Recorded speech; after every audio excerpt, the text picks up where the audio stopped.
বলেন। আল্লাহ পাক ওকে ডাক দিয়েছিলেন আল আন, এখন অকদ আসাইতা ক্বাবলু ওয়া কুনতা মিনাল মুফসিদিন, এখন তুমি আমার কাছে ঈমানের স্বীকৃতি দাও, অথচ এর আগে তুমি বড় সন্ত্রাসী ছিলে, ফ্যাসিস্ট ছিলে। মুফসিদিন মানে ফাসাদ সৃষ্টিকারী, সন্ত্রাসী, ফ্যাসিবাদী। এই 15.5 বছরে যেটা দেখলাম, এরাও যদি ঈমান আনতে চায় আমার মনে হয় আল্লাহ ঠিক এই কথাটাই শোনাবে। এখন তোর জন্য 14.5 বছর অনেকে আয়না ঘরে ছিল, তোর কারণে আমির হামজা 3 বছর বিনা কারণে ফাঁসির কন্ডেম ছিল। এ কথা আল্লাহ বলতে পারে না? আপনাকে রাগ হয়ে গেল? আমি ভুক্তভোগী এই কারণে বললাম।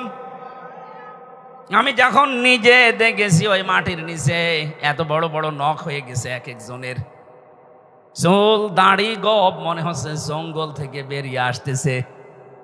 রাতের বেলা যখন নিয়ে আমাকে ঘরের ভেতরে নিয়ে যেত, রাত 11টা, 11:30, 12টার সময় নিয়ে যেত কারারক্ষী যারা দায়িত্বে আছে ওখানে, জিজ্ঞাসা করতাম ভাই কয়টা বাজে, কারণ আমরা জানতাম না যে এটা কোন মাস কোন বছর।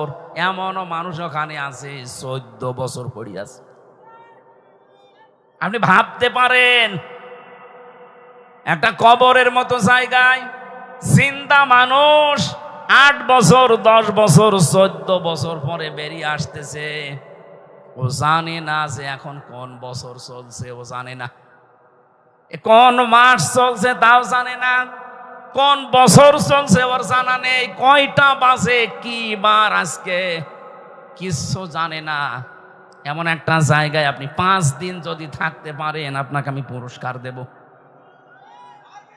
অথচ 14 বছর একটা মানুষ, এত বড় বড় আঙ্গুল নখ হয়ে গেছে, ওরা দেওয়ালের সাথে খুশিয়ে খুশিয়ে লিখতো যে ভাই যদি বাইরে যেতে পারেন এই নাম্বারটায় জানাবেন যে আমি বেঁচে আছি।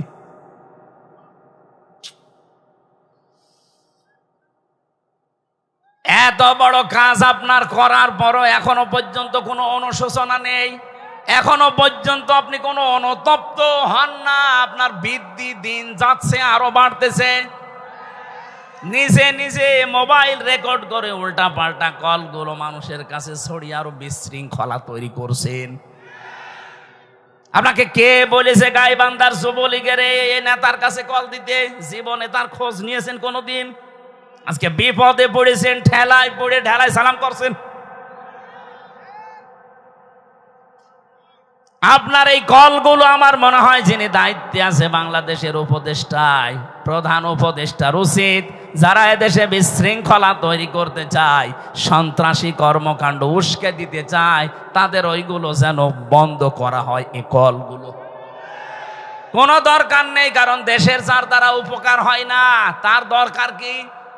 এদেশ থেকে আমরা যাদেরকেই বাইরে পাঠাই, মাসে মাসে তারা রেমিটেন্স পাঠায়, টাকা পাঠায়।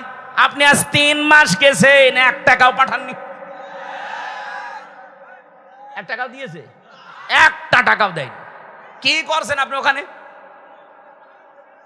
অন্তত যা আছে বিক্রি করে টাকাগুলো পাঠাতে পারেন না?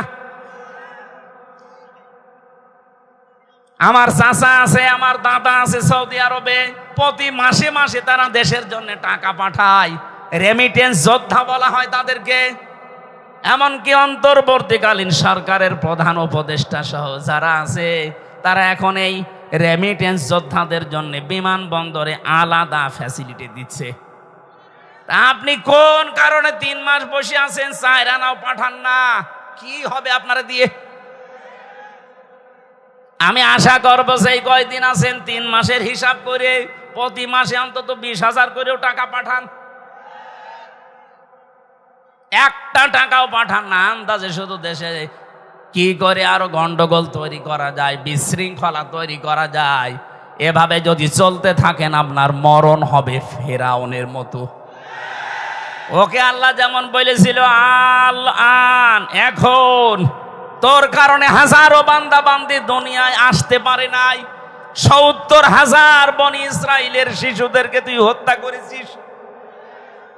7 জন সব চাইতে যারা ঈমান এনেছিল 7 জন জাদুকরকে তুই হত্যা করেছিস। শুধু হত্যা না, মেরে ফেলার আগে হাত পা বিকলাঙ্গ করে বিপরীত দিক থেকে কেটে দিয়েছিস।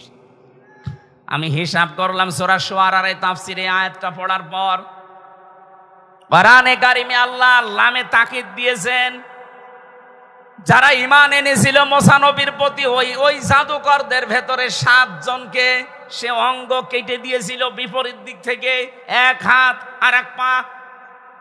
এই কথা বলছেন এখন যারা আলেম আছে এনারা তো জানবে, 7 জন মানুষকে তার অঙ্গ হানি করার কারণে ফেরাউন আজ ইতিহাস হয়ে আছে। অথচ এই লেডি ফেরাউন, এর কারণে 2227 জন এই হাত কেটে ফেলা লেগেছে, পা কেটে ফেলা লেগেছে। কারণ এমন ভাবে গুলি করেছে, গুলি বের করার জন্য পা কেটে ফেলা লাগবে। 7 জনকে বিকলাঙ্গ করার কারণে যদি ফেরাউন ইতিহাস হয়ে থাকে, 2227 জন মানুষের হাত পা চোখ এমনকি অন্ডকোষ পর্যন্ত উড়ে গেছে। এ কত বড় ফেরাউন! এরে যদি আল্লাহ হেদায়েত দেয়, আমার মনে হয় ফেরাউনকেও হেদায়েত দেওয়া দরকার ছিল। কারণ সেও এরকম আয়না ঘর বানায়নি। এই কথা বলেন না কেন? তার শাস্তির কথা আমরা পড়েছি হাদিসে কোরআনে, কিন্তু আয়না ঘরের কথা পড়িনি। দেখি ইতিহাস বানিয়ে গেলেন আপনি। হয়তো আপনি আর 5-7 বছর 10 বছর পরে মরে যাবেন, কিন্তু কিয়ামত পর্যন্ত আপনার নামটা মানুষ নিলেই ফেরাউনের মতো হামানের মতো ঘৃণা করে নেবে। এখান থেকে আমাদের শিক্ষার বিষয়টা যেহেতু রেকর্ড হয়ে ছড়িয়ে যাচ্ছে তামাম দুনিয়ায়, পৃথিবীর এই ময়দানে, বিশেষ করে বাংলাদেশে কেউ যেন অত্যাচারী আর না হয়। সামনে যারা আসবে তারা যদি চেয়ারে বসে আবার ওদের মতো অত্যাচার করে, এ বাংলার জনগণ তাদেরকে এরকম জুতা পিটা করে বিদায় দেবে। সামনে এরকম পরিবেশ যদি আসে, জুতা পিটা করতে রাজি আছেন তো? কারা আছেন দেখে লিল্লাহে তাকবীর। আলহামদুলিল্লাহ ভাই।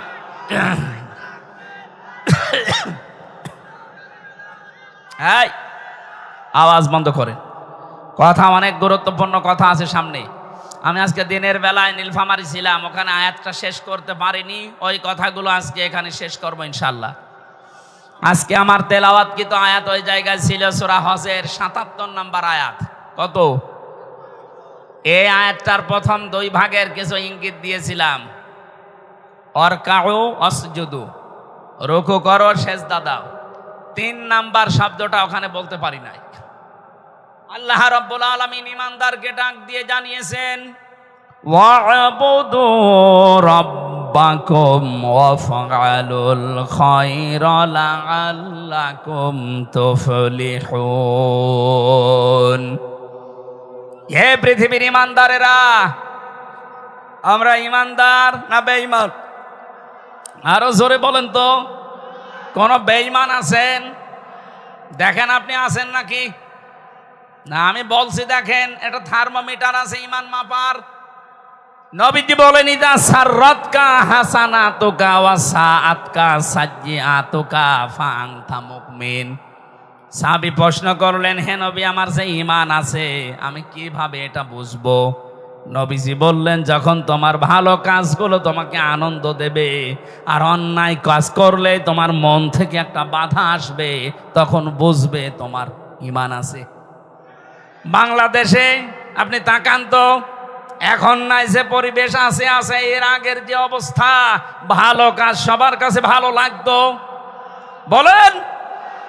এই যে তাফসীর মাহফিলে কত মানুষ এসে কোরআনে কারিমের গাইডলাইন পায়, এটা ভালো কাজ না মন্দ কাজ? এই ভালো কাজটাও যাদের কাছে ভালো লাগে নাই, যারা 144 ধারা পর্যন্ত জারি করেছে, এদের ঈমান থাকে কি করে? এদের তো ভালো কাজ ভালো লাগে নাই।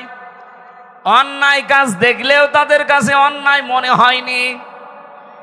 2006 সালে 28শে অক্টোবর লগি বৈঠার তাণ্ডবে জসিম ভাইয়ের মতো জীবিত মানুষকে যারা রাজপথে পিটিয়ে মারার পরে লাশের উপরে ড্যান্স দিয়েছে, এটা যে কত বড় ঘৃণিত কাজ। পৃথিবীর ইতিহাস পাল্টিয়ে ফেলেছেন আপনি। পৃথিবীর বহু ইতিহাস আমি পড়েছি, কিন্তু এই ইতিহাস আমি পড়িনি, পাইওনি, কারো কাছে শুনিওনি যে মানুষ হত্যা করার পরে তার লাশের উপরে ড্যান্স দেওয়া যায়। অথচ আপনারা এটা করে দুনিয়াকে দেখিয়েছেন। কথা বলেন ঠিক কিনা? এত বড় নৃশংস কাজ আপনার কাছে কোনো আঘাতও লাগে না আপনার অন্তরে। আপনার অন্তরে যে একটা ধাক্কা লাগবে তাও লাগে না, আপনি আরো আনন্দে করেছেন। আপনি যাই বলেন না কেন, আপনার কিন্তু ঈমান নেই। এখন আপনাকে ঈমান আনা লাগবে। এই জন্য ঈমান যাদের আছে আর যাদের নেই, আমি কিন্তু থার্মোমিটার দিলাম, আপনি মাপজোপ করেন। আল্লাহ এরকম ঈমানদার যারা ভালো কাজ দেখলে আনন্দ লাগে, অন্যায় দেখলেই তাদের বাধা দেয়, মন থেকে কষ্ট লাগে। নবীজি বলেন ফাংতা মুমিন, তখন তুমি বুঝবে তোমার ঈমান আছে। এরকম ঈমানদারকে ডাক দিয়ে আল্লাহ এখানে 4টা কথা জানিয়েছেন। রুকু করো, সেজদা করো, আমি আল্লাহর ইবাদত করো, আর ভালো ভালো কাজের আঞ্জাম দাও, আশা করা যায় তোমরা সফল হবে। এটা বাংলা অর্থ ছিল। এবার আমরা ব্যাখ্যায় যাচ্ছি।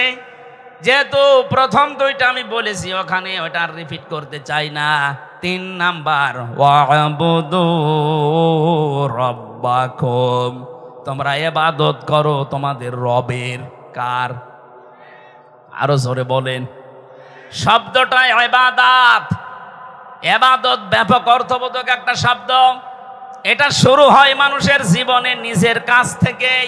কোরআন শরীফ এই যে সামারাইজ করে করে করে করে 9টা ইবাদত মিলিয়েছি আমাদের পুরা জীবনে। যদি ইবাদতগুলো আমাদের পুরা জীবনে আমরা সেট করতে পারি, এর পরের শব্দটা যাওয়ার সময় দেখবেন একটা আলাদা অনির্বচন সুখ আপনি পাবেন। দেখেন এই শব্দের দিকে খেয়াল করে। আল্লাহ রাব্বুল আলামিন বলেন তোমাদের ইবাদত করা লাগবে তোমাদের রবের। কেন? ইয়া আইয়ুহান নাস উবুদু রাব্বাকুমুল্লাযী খালাকাকুম ওয়াল্লাযীনা মিন ক্বাবলিকুম লাআল্লাকুম তাত্তাকুন। হে মানব মণ্ডলী, তোমরা ইবাদত করো ওই রবের যিনি তোমাদেরকে বানিয়েছেন। আমাদেরকে বানিয়েছেন কে? এই পৃথিবীতে এখন 4,500 ধর্মের লোক আছে। যে যেই ধর্ম মেনে চলে সে ওই ধর্মের একজন দেবতাকে অবশ্যই মানে না। মানে না? আপনি হিন্দুদেরকে বলেন, ওরা বলবে না যে আল্লাহ আমাকে বানিয়েছে। হ্যাঁ, ওরা বলবে ওদের যে দেবতা আছে 33 কোটি। কত? এর ভেতরে 12 মাসে ওরা 13 পূজা করে। ওই সমস্ত দেবতাদেরকে ওরা সৃষ্টিকর্তা মনে করে। কিন্তু আমরা যারা ঈমান আমাদের আছে, আমরা মুসলিম, আমরা বিশ্বাস করি আমাদেরকে বানিয়েছে। আরো জোরে বলেন। এদেশে একজন পাগল ছিল, আমি নাম নিলাম না। ও বলতো না মানুষ হিসাবে আল্লাহ আমাদেরকে বানিয়েছেন, এটা আমরা মানি না। আমরা এসেছি বানরের কাছ থেকে। আমাদের পূর্বপুরুষকে বানর বলেন, নাউজুবিল্লাহ। এই দেশের মানুষকে এই শিক্ষায় শিক্ষিত করার জন্য শিক্ষা ব্যবস্থায় পর্যন্ত এইটা দেওয়ার চেষ্টায় ছিল। সে পাগল এখন পালিয়েছে, কোথায় আছে খুঁজে পাওয়া যাচ্ছে না। ষাঁড়, ওর নাম সার না, ষাঁড়। জাফর ইকবাল কি সুন্দর নাম দিয়েছেন। অথচ এদেশের মানুষকে বেঈমান বানানোর জন্য, আল্লাহ ভোলা বানানোর জন্য বহু চেষ্টা চালিয়েছে, কিন্তু সফল হতে পারেনি। আমাদেরকে বানিয়েছেন কে? শুধু আমাদের না, আমাদের পূর্বপুরুষ যারা, আমাদের আদি পিতা হযরতে আদম থেকে শুরু করে সবাইকে কে বানিয়েছেন? আল্লাহ পাক বলেন তোমাদের সবাইকে আমি বানিয়েছি। এটা যদি সত্যিই বাস্তবতায় নিয়ে যেতে পারো, আশা করা যায় তোমরা আল্লাহ ভীরু হতে পারবে। এখানে কয়েকটা উদাহরণ আল্লাহ নিজের থেকে দিচ্ছেন। আল্লাযী জাআলা লাকুমুল আরদা ফিরাশা ওয়াস সামাআ বিনাআ ওয়া আনজালা মিনাস সামাই মাআন ফাআখরাজা বিহি মিনাস সামারাতি রিজকাল লাকুম ফালা তাজআলু লিল্লাহি আনদাদা ওয়া আনতুম তা'লামুন। বলেন আল্লাহু আকবার। যিনি তোমাদের জন্য জমিনকে বানিয়েছেন বিছানা, আর ওই আকাশকে বানিয়েছেন তোমাদের জন্য বিশাল এক ছাদ। আকাশ থেকে তিনি পানি নাযিল করেন, এই বৃষ্টি অবতীর্ণ করা দায়িত্ব তার। পৃথিবীর কোন মানুষ সবাই মিলে যদি চেষ্টা করেন, এক ফোঁটা বৃষ্টি আকাশ থেকে নামাতে পারবেন না। এ ক্ষমতা আল্লাহ কাউকে দেয়নি। কৃত্রিম ভাবে হয়তো বৃষ্টি আসবে আপনার দ্বারা, কিন্তু আকাশ থেকে বৃষ্টি নাযিল করা এটা দায়িত্ব কার? কেন আমি করি জানো? আনজালা মিনাস সামাই মা'আন ফাআখরাজা বিহি মিনাস সামারাতি রিজকাল লাকুম। তোমাদেরকে খাওয়ানোর জন্য যে রিজিক লাগবে, আকাশ থেকে বৃষ্টি নাযিল করার পরে জমিনে আমি আল্লাহ ফসল তৈরি করি। এত কিছু তোমাদের চোখের সামনেই দেখো।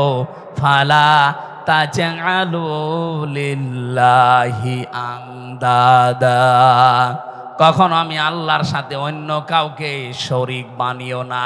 কে বলছেন?